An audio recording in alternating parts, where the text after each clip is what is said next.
సమైక్యాంధ్ర ఉద్యమం చూస్తే తెలంగాణలకు కడుపుల మండుతుండొచ్చేమో గాని అదే కొంతమందికి కడుపు నింపుతుంది.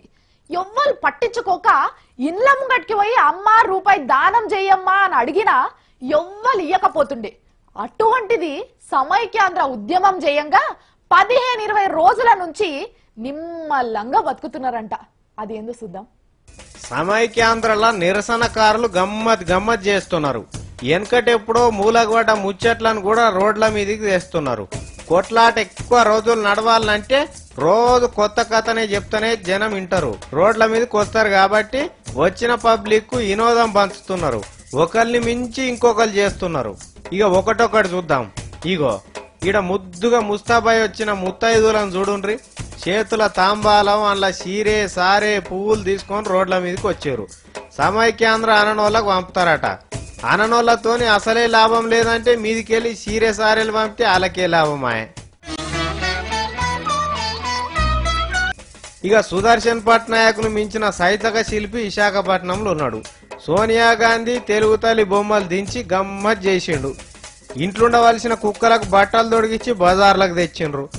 అమ్మలక్కలు దీక్షలు చేస్తుంటే వాళ్ళకు పసుపు కుంకుమ జాకెట్ పీసులు వంచిండ్రు. రోడ్ల మీదనే డ్యాన్సులు ఆట పాట. ఇక కొంతమంది ఏమో ఆటాన పోస్ట్ కార్డులు కొని బస్సులలో తిరిగి పంచుతుండ్రు. కొంతమంది క్రికెట్ ఆడిండ్రు. ఇగో వీళ్ళు చూడుండ్రి రోడ్ల మీదనే పండ్లు తోముతున్నారు. ఆడనే తానాలు జపాలు అన్ని.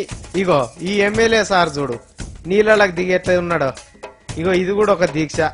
వరే వరే వరే వరే ఎక్కడెక్కడ మూలకబడ్డ లలిత కళలన్నీ సమైక్యాంధ్ర ఉద్యమం పుణ్యాన మళ్ళా జీవం పోసుకుంటున్నాయి. పాములు పట్టేటోళ్ళు పగటేసగాళ్ళు కనబడక కొన్నేళ్ళాయే. ఇగో ఇప్పుడు చూడుండ్రి. ఇక ఇంట్లో ఇంకొక ముచ్చట అలాగే చెప్పాలి. ఎందుకంటే వీళ్ళంతా అలాగే కాబట్టి ఉద్యమానికి జర్రంత ఊపుదేవాలని ఇజ్రాయల్ కూడా రోడ్ల మీదకి తెచ్చిండ్రు. ఇవాళ రేపు ఇజ్రాయల్ ఎవరో మహిళలు ఎవరో గుర్తుపట్టే పరిస్థితి లేకుండా అయింది. ఇజ్రాయల్ కూడా ఆడోళ్ల కంటే అందంగా తయారైతున్నారు. ఇంట్లో ఒక తెలుగు తమ్ముడు పొరపాటు పడ్డట్టుండు. అనవసరంగా టెంప్ట్ అయిండు. ఇక చూడు ఓరి బాబు తప్పురా, నువ్వు అనుకుంటున్నోళ్ళు కాదురా నాయనా. నీ పాడుగాను నువ్వు ఏం చేస్తున్నావో అర్థమవుతుందా? ఇట్లున్నది మన తెలుగు తమ్ముడి కథ.